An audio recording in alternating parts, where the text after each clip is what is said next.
y'all? Welcome back to the Mic Check Podcast. It's your boy T Word, the People's Champ. I'm entering the booth. Thank you for joining. We're doing this Monday grind. This is day 8. We're going on 10 days in a row coming up here of running this Mic Check Podcast daily episodes at 11 o'clock. Hopefully, you all are enjoying the consistency and the content on top of that. We have dropped some new videos recently. We put out a video on Noya Inoue and his ability to win against Stephen Fulton via decision. We also flipped the coin over and dropped a video about Stephen Fulton beating Noya Inoue by knockout. Now, the main concept behind these videos is they're the opposite of the high probability calls for how the fight's going to end. For example, Inoue is expected to knock Stephen Fulton out. That's what the odds are saying. Fulton is expected to win by decision only. They're not predicting the knockout. So there's really long odds on the knockout from him. So I use each video to use my own personal observations to come up with a particular path that each fighter could use. This isn't saying this is the predicted outcome. I haven't dropped a prediction yet. In fact, I haven't even necessarily taken a stance because I'm still evaluating the different ways that this fight can go. I can't say for sure which fighter has an advantage without watching more film. I keep seeing different things as I watch more film of Noya Inoue to make these videos. I'm seeing little things. I'm like, okay, when I do the Fulton video, this is some stuff I see he can exploit. Then when I watch the Fulton film, I'm going, okay, this is going to cause him problems when he faces Inoue because Inoue has these particular tools. So what I'm getting at is that these videos aren't intended to be the end all be all or some type of prediction that you could use and as betting advice or something like that.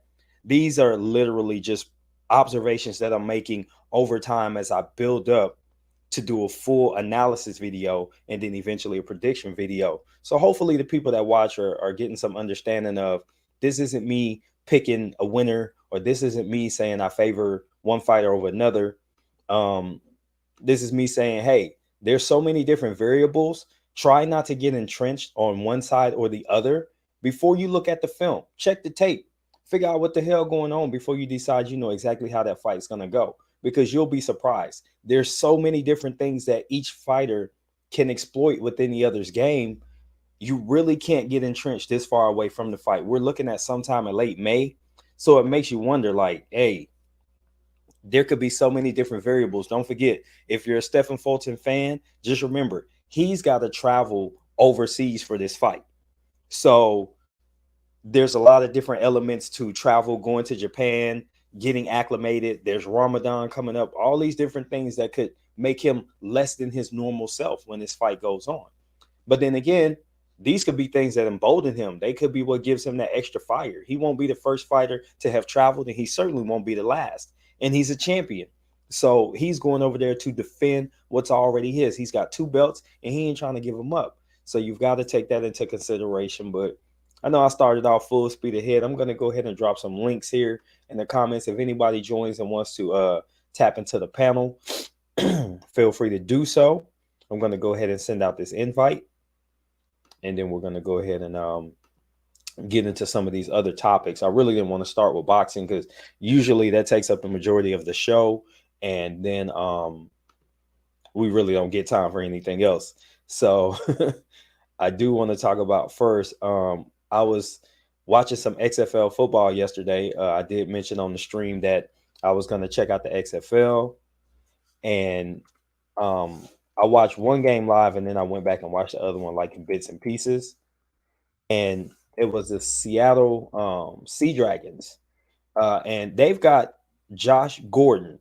So for those who may not be familiar, Josh Gordon was an NFL receiver for many years. And he's most famous for being a guy who had trouble staying off the weed. He kept getting suspended for weed and things of that nature. And it was just hard to wrap your mind around why he would continuously put himself in a bad situation. I'm going to pull up a bio just to give like a timeline so you guys can understand. But what I really want to talk about is a lot of people sleep on the fact that there was a point in NFL history where Josh Gordon was that dude, especially outside the numbers. I don't remember him being that effective when he moved to the slot, but if you put him in motion or you lined him up outside the numbers one-on-one with a corner, safety help or not, he would toast your ass. And it seems like he doesn't get credit for that. People never really looked at him as the number one receiver in the league. And I think part of it was because he had the issues with the weed, and he kept getting suspended. And Shannon Sharp is famous for saying your best ability, and Ray Lewis says this too, your best ability is availability.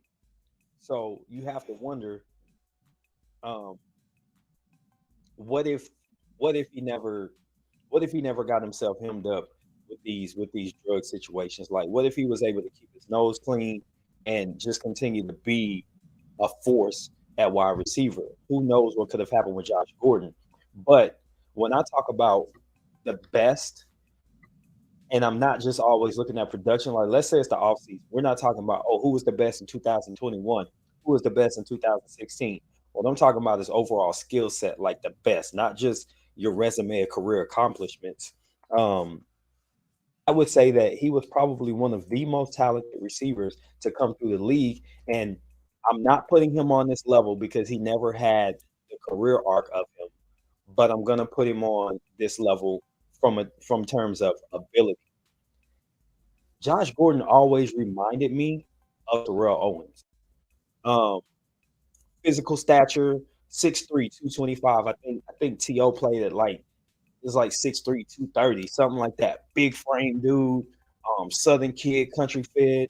So when you look at physical stature, that's one of the first things I go, wow, there's some similarities between Josh Gordon and Terrell Owens. I think the way that they matched up against different players on the defense also had that same similarity. And Josh Gordon wasn't afraid to go over the middle. He had the speed to beat you deep. I mean, he was a terror on the outside. So, for all intents and purposes, you could put him up against other guys that were drafted around the time he was, like Julio Jones. And I'm trying to think who else came in the league around that time. That part's escaping me. But I'll tell you this, Josh Gordon was a matchup nightmare, and he had some pretty ridiculous stats, often in limited games. So let's go ahead and look at his receiving career. All right, so he came into the league in 2012. I think Julio was drafted in 2011.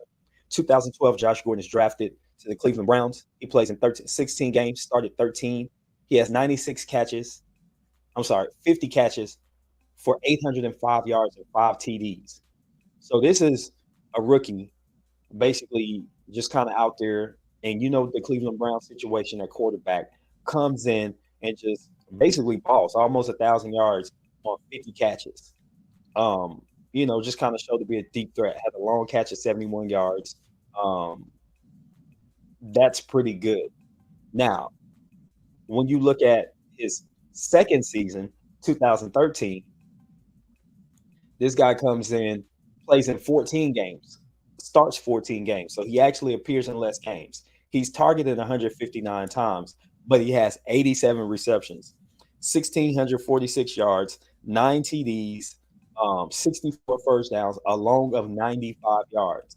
Um, he's averaging 6.2 catches a game.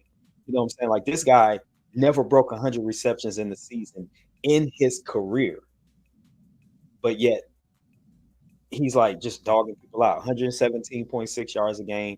They had him run the ball a few times, 5 carries for 88 yards, 4 first downs on those carries. So that means you can give it to him. That play that's become really famous in a lot of these dynamic offenses, he's showing that.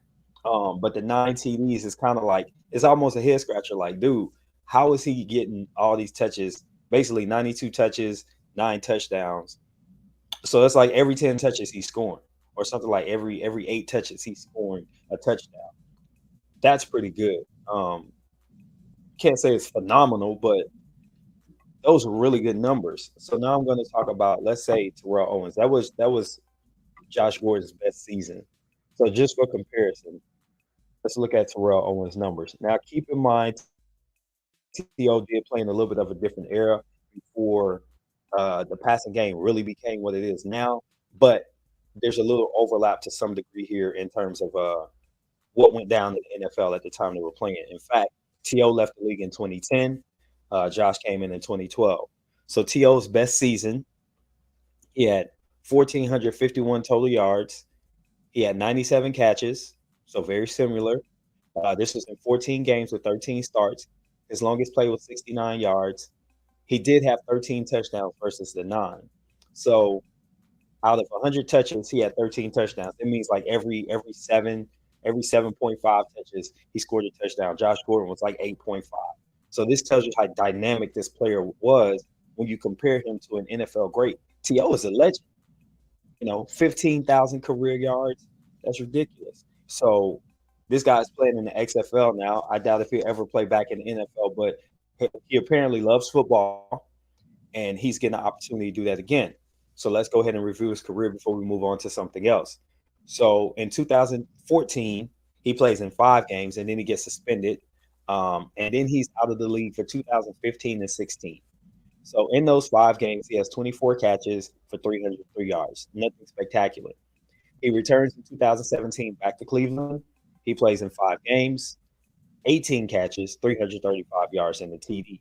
And if I'm not mistaken, the one TD was a spectacular play. His first catch back from suspension, he scores a TD. All right, the next season, he plays for 2 teams. He's with Cleveland for 1 game, and then he's in New England for the rest of the season. It's 2018, and he wins the Super Bowl. On that team, let's see what he got for it. On that season, he had 71 catches, 71 targets, 41 catches, 4 TDs. So you're starting to see a little bit of a trend here in terms of he's not the most sure-handed. He's around a 60% catch rate, but he's a matchup nightmare in terms of the jump ball favors him, a lot of deep passes favor him, things like that. Those are the things that really play to his strengths.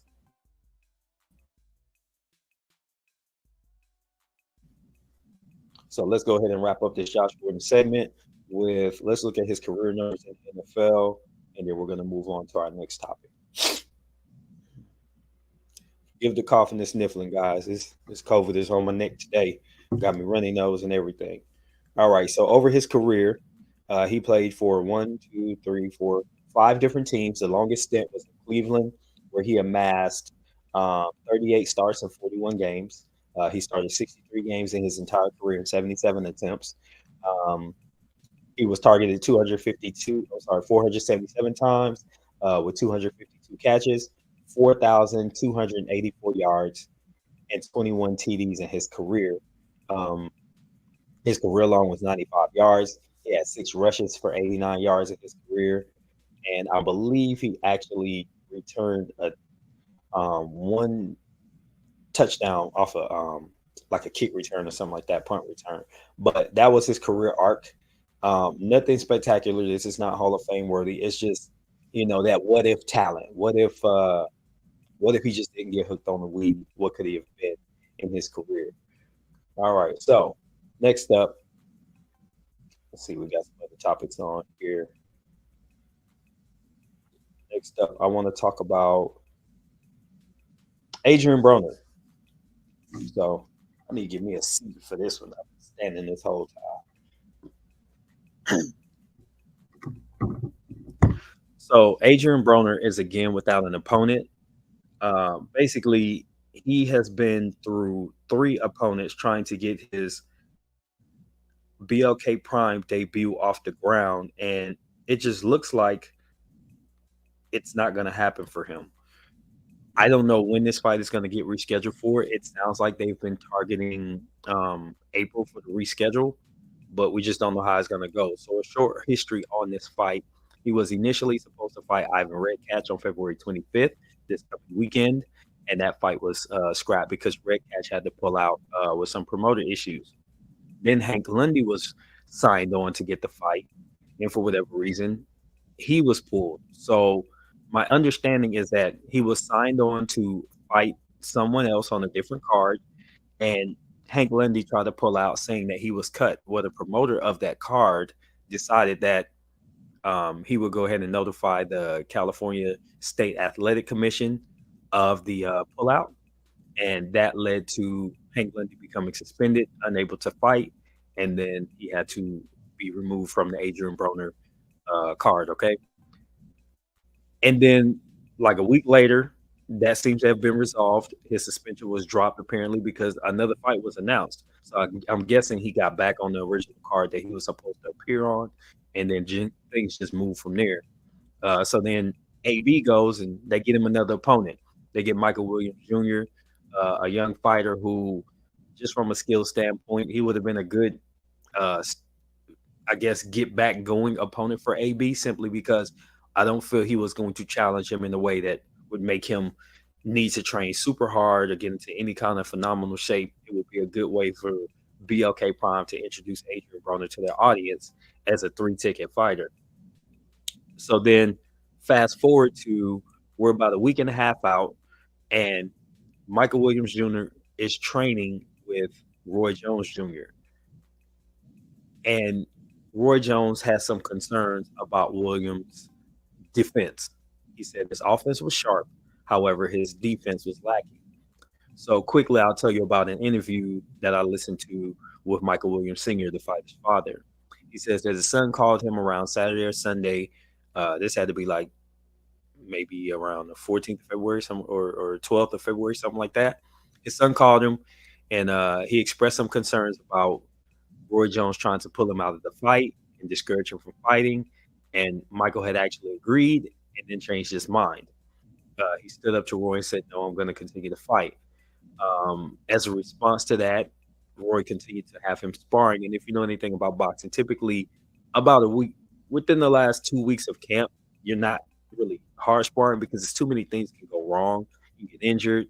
Like Errol Spence got an injury. He had a torn retina. There's so many different things that could go wrong. You have to start to scale back the hard training, and you're just really trying to stay in shape, stay active, work on your conditioning, and not burn yourself out. Be ready for the fight.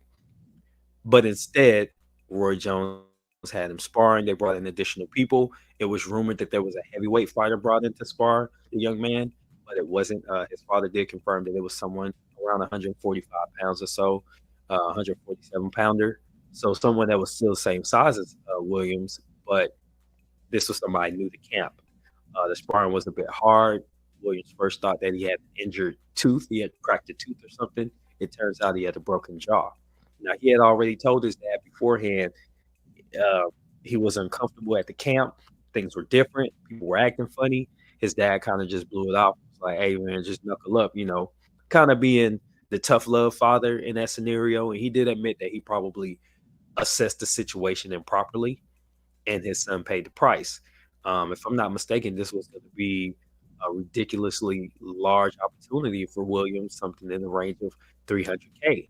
There was something floating around about $175,000 replacement fee. Um, so I'm assuming Williams was going to make at least 175K if that post was real. So it's just a lot of back and forth, and it sounds like there's a good bit of he say she say. I'd like to get more facts, and I'm only sharing the things that came directly from Williams' father, because that way I can say this came directly from the horse's mouth. This is what was reported. These are the facts. But if I could eject one piece of opinion, I wonder why Roy Jones chose to take this particular angle on the fight as far as trying to get Williams out of it instead of just stepping away. I think if I were the coach and I was uncomfortable with the condition of my fighter, I would just let him know, hey, in good conscience, I can't let you go in there. Offensively, you're sharp, and I know you're going to be facing somebody who's not probably going to throw many punches, but we don't know. He might be fired up, and he might really want to let his hands go because he feels like you're a less than opponent and try to take advantage of your inexperience. And it doesn't look like you're defending yourself well. Maybe we need to rethink this. If you're not okay with my decision here, I can't be a part of this. I'm going to step away. I feel like that should have been a path for Roy Jones, and apparently it wasn't. He chose to bring in some people that was going to give some hard sparring to Williams, and now we have this ugly stain on boxing that all of us have to kind of like turn our heads away from. Like, what the hell happened? Like, Roy, you're a legend in the sport. Why would you subject a fellow fighter to this? Because once a fighter, always a fighter. And it seems like he would have had his best interest in mind, meaning don't do it. You know, don't put Don't put yourself in harm's way, but since you choosing to do it anyway, I'm gonna step away. And I wish you the best, but I can't be a part of it. I can't accompany you any further. You got it from here, and let him and his dad sort it out. So you guys tell me what you think. Um, if you were in Roy's shoes, how would you have handled that situation? Would you have simply let Williams continue to? Would you have just trained him the best that you could and close your eyes and cross your fingers and hope that he did well when fight night came? Or would you have maybe taken a similar path and put him in there with some dogs to show him that your defense is bad and you're gonna get touched up and I don't care who they put across from you. Um, I don't know. I think I probably would have just stepped away if I was Roy. If I was Michael Williams' father, considering the magnitude of this fight, this is the biggest event that he would have ever been a part of. If possible, especially based on how much we could have made, I probably would have been there. Me and Roy would have had some words. If I'm the dad, I'm in the gym, I'm watching the situation. Like, listen, my son wants to fight. He's going to fight, but you're not going to put him in danger. So, there's some negligence on dad's part, but as parents, as a father, a flawed father, I can admit that, I made my mistakes. So maybe, with him admitting publicly that he made a mistake, that's his way of atoning for that situation. He gonna keep it moving. I ain't gonna beat him over the head about it. I do have more heat with Roy because it's not your kid. You put that kid in danger, so you got to accept what come with that. Karma is a bitch. All right, so next up, uh, Mauricio Lara, after his win over Lee Wood, actually spit on Josh Warrington. So we just gonna touch this one and go. I don't like that at all. There's very few things in existence that would drive me to feel like I need to spit on, and not even from a biblical standpoint, but I'm gonna use this real quick. Like that's like worse than anything you could do, in my opinion. You like just spit on somebody. What does somebody have to do to elicit that type of response from you? That just doesn't make sense to me. I wish it didn't happen. There's another ugly stain on boxing. This is something that's gonna circulate faster than a knockout. The worst things in sport always get circulated, and I feel like this is something that people are gonna see. You took an amazing comeback victory and you stained it with that nasty act. You gotta do better, man. Mauricio Lar, do better, bruh. You really should. So the last thing we're gonna talk about today, and then we're gonna get up out of here, is fantasy fight of the day. I keep forgetting to do these every day, but we're gonna do it today, right? Um, Fantasy fight of the day is going to be at middleweight, marvelous Marvin Hagler versus Canelo Alvarez. Saul Canelo Alvarez. So, what do you all think of this as a fantasy fight? Um, this this seems like, and I'm talking like prime, not the Canelo now that's just a plotter, the one that's trying to move up to 168 and 175 and dare to be great and all that foolishness people be talking about. Not, I'm talking about current day right now. I mean, prime Canelo Alvarez, not the one that got beat up by Floyd. The Marvin Hagler that fought Sugar Ray Leonard. You know what I'm saying? Like this is the two I would love to see tangled. That would have been a great fight. And if I had to predict, I feel like Hagler would definitely be able to withstand the punishment from Canelo. I think Canelo could sometimes nullify what, in my opinion, is a speed advantage that Hagler would have. Um, hey, what up, pugilism? Thanks for tapping in, bro. You think Hagler wins? Yeah, I'm getting to that. I'm just slow cooking it. It's a 30-minute show, so I'm just dragging it out. But yeah, I mean, since you said it, I'm gonna say it. Hagler has a more complete skill set. I was kind of getting to that too. I was just kind of thinking of what's like a clear advantage to each person. And I think, in my opinion, I think Prime Canelo was probably a bigger puncher than Hagler. I think Hagler had more suddenness, and whereas Canelo could hit you with like a big, like game changing shot, I thought Hagler had more of an accumulation to his style, where he might hit you with three really hard punches, where Canelo could catch you with a nice hard knockout blow. That said, I think if this fight played out, Hagler does have more that he could use, and the fact that he was so versatile with his footwork, I think that's a really cool advantage he would have because I look at Canelo sometimes, and even in his past, he doesn't have great footwork like a lot of people try to give him credit for. He always has kind of a plotter move to him. It's really slowed down now because he's been fighting since he was such a young age, and his body's just wearing down. But the way that he moved, it Hagler would just kind of spin circles around him. I think he could punch on him and turn him and manipulate him in that way, and that would kind of just separate the two in the fight. Now, if I had to pick a path to victory, if Canelo was to win, he would have to KO Hagler, and that's just almost completely unlikely. But he did have the power, in my opinion, to do so. Now, on the other hand, I think Hagler could catch Canelo slipping and maybe knock him out. But then again, um, I think his best way would just be to outbox him and just in an all-out war, he would beat him.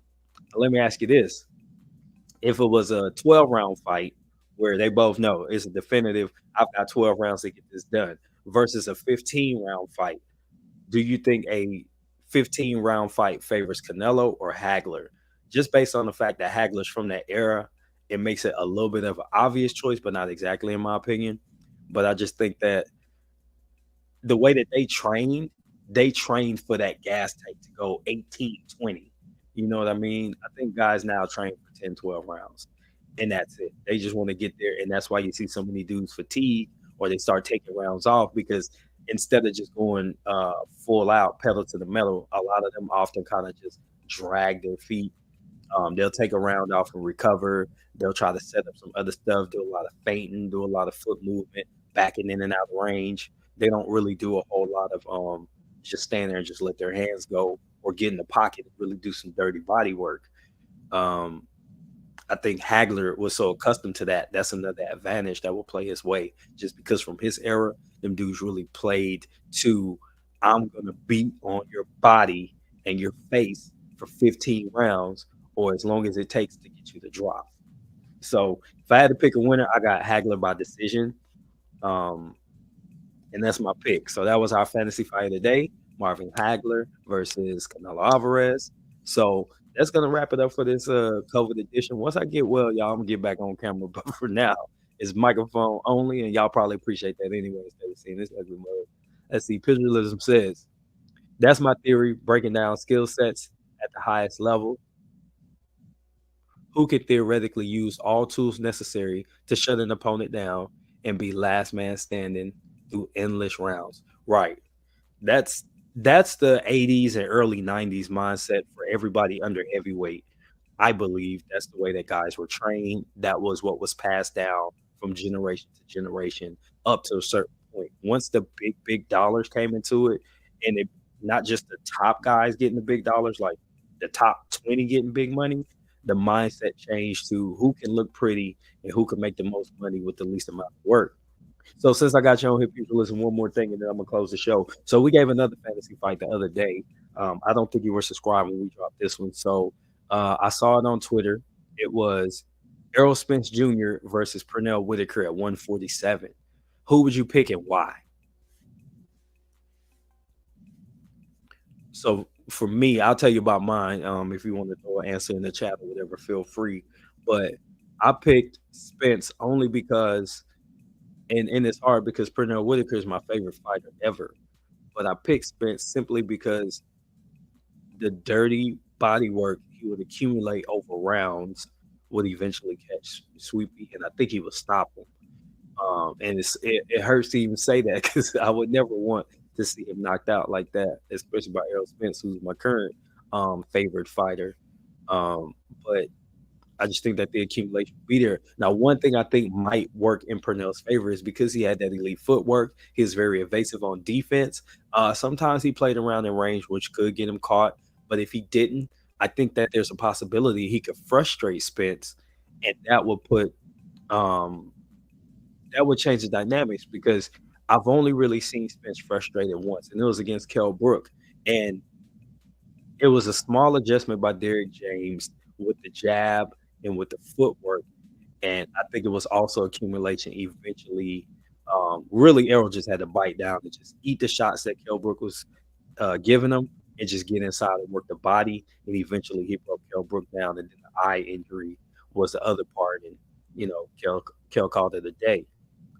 I don't think you have that same dynamic with Sweet Pea because you're looking at somebody who's not going to stand there and try to just jab your face off. He's going to tap, tap, tap, spin out. He's going to pivot away from you. He's going to move in and out of range. He's going to stand in range and make you miss a lot. I mean, he's kind of got a drunken master defensive style that's hard to beat. And I think that he will be a problem for Spence until he's not. Now, again, my biggest thing is would Spence get frustrated or something like that? Something we'll never actually get to know. But I thought that that was an interesting fantasy fight to evaluate because, you know, it's such a style clash. Those are the ones that really intrigue me. Either it's when fighters have almost identical styles, and then you have to look at other subtleties in their skill set, or they have completely different styles, and you have to figure out how each guy could get an advantage on the other. But I think I'm going to go ahead and close it right there, guys. I do appreciate everybody who tapped in and joined for a little bit. We're doing this every day this week again, um, 11 a.m. Central Time. We're going to be on here talking boxing, football, basketball, things of that nature. I do have a basketball video dropping later today where we're going to talk about the All Star game. Hey, good morning, Devin. Thank you for tapping in. Wrapping up the show. Hopefully, you guys will check out the replay. We talked about a little bit of football. We talked about some boxing. Fantasy fight of the day was Canelo Alvarez versus Marvelous Marvin Hagler. So hopefully you all enjoyed it. I'm gonna tap on that. We do have more videos coming up later today. We got a football video out, some more boxing and basketball today. Tomorrow we'll be back live at 11. And also we do have an interview with Doug Fisher of Ring Magazine. He's going to be on tomorrow at 1 p.m. Central Time. So be sure to set your calendar. Don't forget to like, comment, and subscribe. Hit the notification bell so you know when we go live and drop content. Thank you. Until the next time, T Word is exiting the booth. Peace.